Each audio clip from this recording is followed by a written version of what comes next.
Hello again, everybody. This is MrNoobTubeGamer, and today I'm going to be talking about the Nintendo NX, the rumored next-gen Nintendo gaming system, the successor to the Wii U.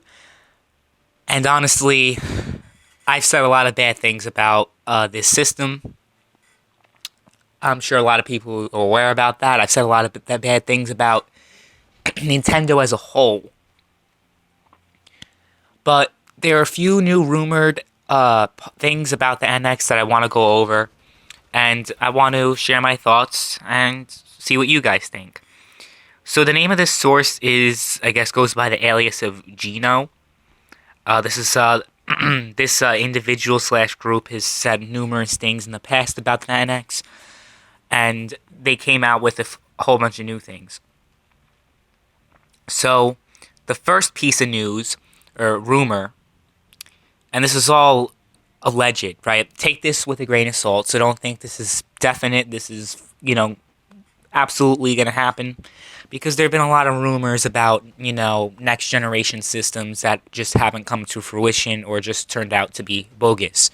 There were a lot of rumors about the PS4 and the Xbox One a few years before they came out, and a lot of those rumors actually did turn out to be true, but for the most part, the rumors turned out to be bogus. But I'm sharing my opinion assuming that this news is accurate, that these rumors are accurate. And without further ado, let me get into the first piece of news or rumor, whatever. So the first rumor, the new rumor about the NX, is that it has a wireless HDMI dongle that attaches flush to the back of the device. A user can pull it out and insert it into any display with normal-sized HDMI output, and the device uses an evolved version of the Wii U streaming tech to display in HD to the TV screen. So, what we just heard here is expected, I guess. I mean, you wouldn't really expect anything different. Obviously, you have the HDMI thing, but the whole wireless HDMI dongle kind of sounds cool. But, I mean, like I said, it's nothing like innovative or anything like groundbreaking. Number 2. Allegedly, the analog controls for movement has small motors in them for full haptic feedback, meaning if you control a character and hit a wall, the sticks move away from the direction of that wall to simulate running head first into it. This can also be used for jerking when firing a gun, taking damage, moving over rough terrain, etc. So this adds a bit of, I guess, realism. I guess realism isn't the word for it, but it just adds a new feel to the game. Kind of like how we use, not the Wii U, the PS4's touchpad adds a, new aspect to the game. Because you have, like, a few things where you use the touchpad feature in Game 4. So, this might be a cool feature that the Wii U has. It's not, like, a crazy gimmick. The NX, For the NX, this is actually, like, unlike the Wii U, this might be a cool gimmick that also doesn't force it upon people. So what I mean by that. Okay, so you had the Xbox One. When the Xbox One came out, they basically shoved the Kinect down your throat. When the Wii U came out, there were a few games at launch that forced this whole tablet controller nonsense, using the Wii U gamepad and doing this and that. Let's be honest, whether you like Nintendo or not, you have to admit that gimmick was kind of failed. And of course, with the Wii, I say maybe like 70-80% of the games. I don't have an exact number, but I say a huge number of games, you had to use the motion control. So this would be a gimmick that it's not necessarily forced. I guess you could say it's forced because it's part of the analog controls, but it's not like awkward or it's not like annoying to use. Like, it's actually a good thing that I think hardcore gamers would appreciate. So moving on to 3. It can literally Bluetooth sync with everything, especially smartphone and tablets, to the point where one feature is that it can answer phone calls and display text messages from your phone onto the screens itself, so you don't have to stop and answer your smart device. If they got that, that's another cool thing that they got. If they have that, can you imagine?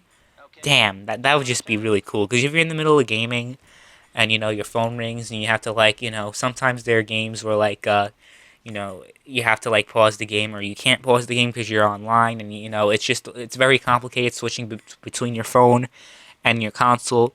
But if they have that, that's pretty cool. That's pretty cool. So far, so good with the new NX rumors. Just on a side note, though, the NX rumor about how it's going to be both a handheld and a console, that's kind of a driving factor. Like, it's going to drive me away because I don't know if that can really be a success or not, but we'll see. Anyway, moving on. The closest in terms of power it gets to is the Xbox One. But an app idea is Wii U X50 and PlayStation Vita X100. The key is that all the tech is exactly the same hardware layout as the PS4 and Xbox One, which then combine it with the OS's strong emulation functions and compiler means that any game that can run of a PlayStation 4 or Xbox One can easily run on the NX with a near zero modification to the original source code, especially if it runs in Android or Unreal Engine. This is allegedly why Nintendo is giving out the dev kits so late. As one third-party dev put it, it's the easiest device we've ever developed for. You just take your code, compile it, and it works. Okay. So I will say a good thing and a bad thing about what I just read to you guys. Good thing. It's easy to code.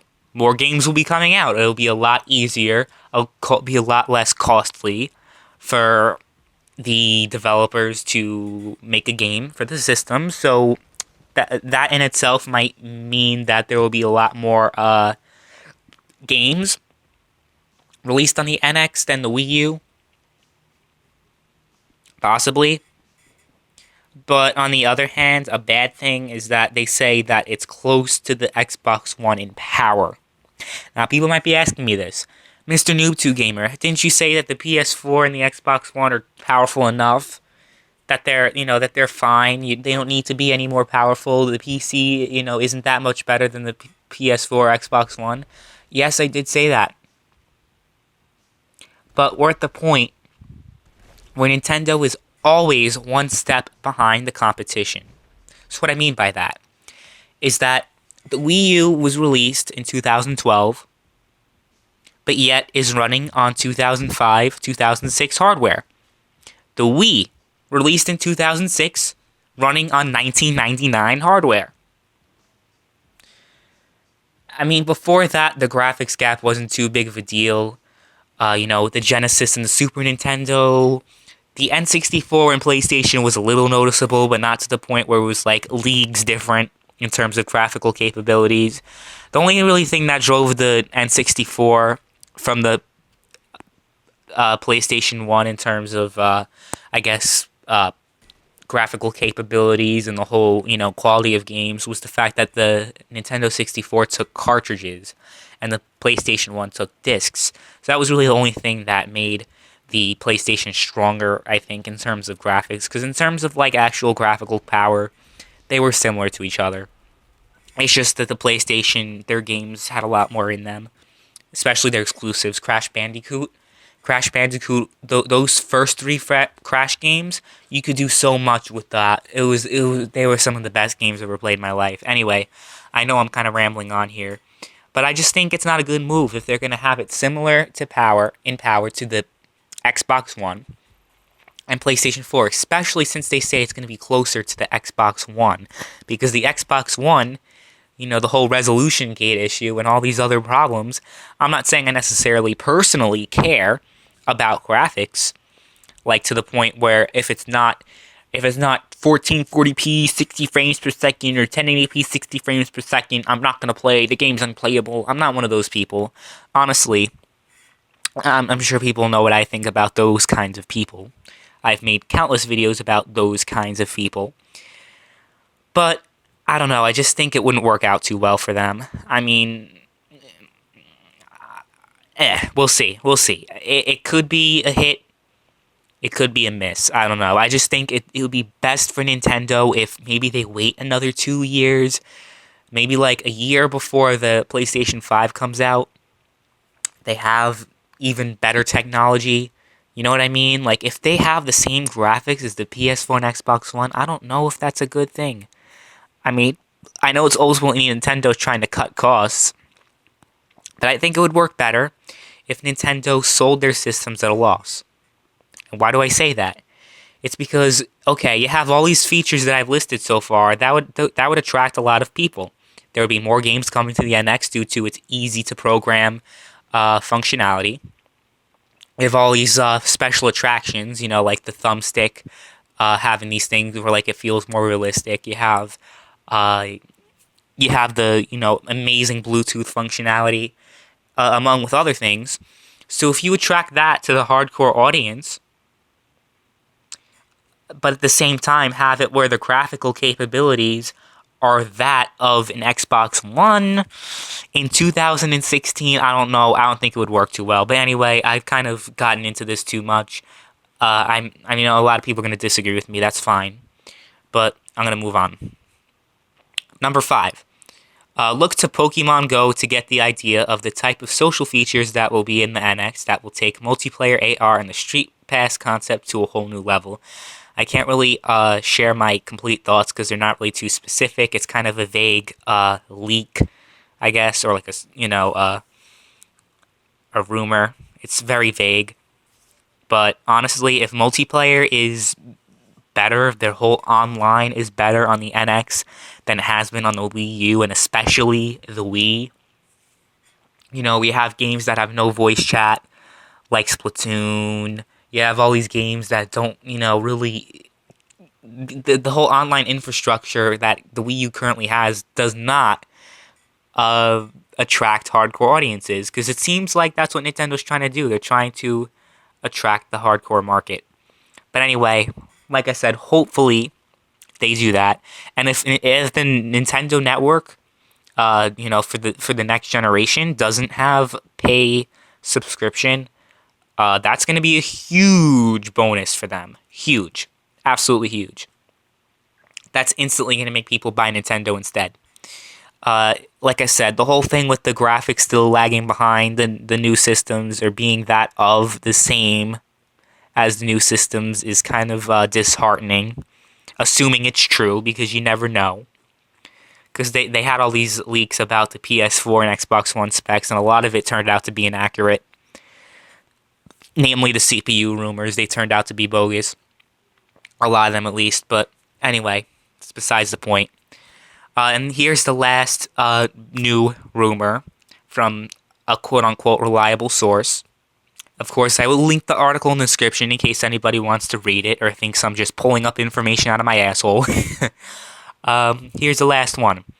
The real strengths of the device is its usability and ease of use. They kind of said that before, but we'll see. Developers have described to be more than once that it visually and functionally looks as if Samsung and the Nintendo 2DS had a baby, in that it looks friendly but unlike what most people visualize a Nintendo device to typically look. The operating system named Nintendo S, that's clever, alone is very powerful and has so many modern features of mobile operating systems today that Nintendo is trying to be careful in showing it off for fear that it would be mistaken as running Android.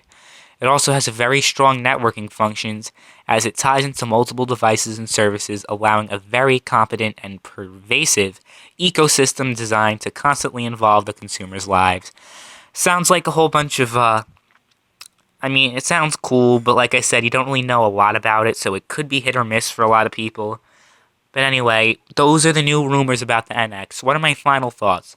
I think the Nintendo NX does have potential to be a good system. I mean, if not a good system, at least better than the Wii U. At least. Because the Wii U was a total disaster. Let's face it.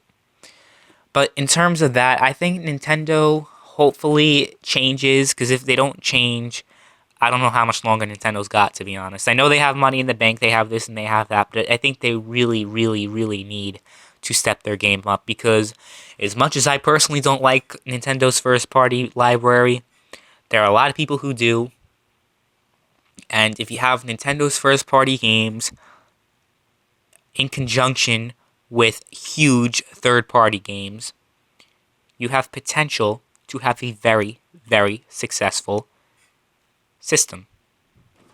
So that's now those are my thoughts. Let me know what you guys think. Thanks for watching. See you guys later.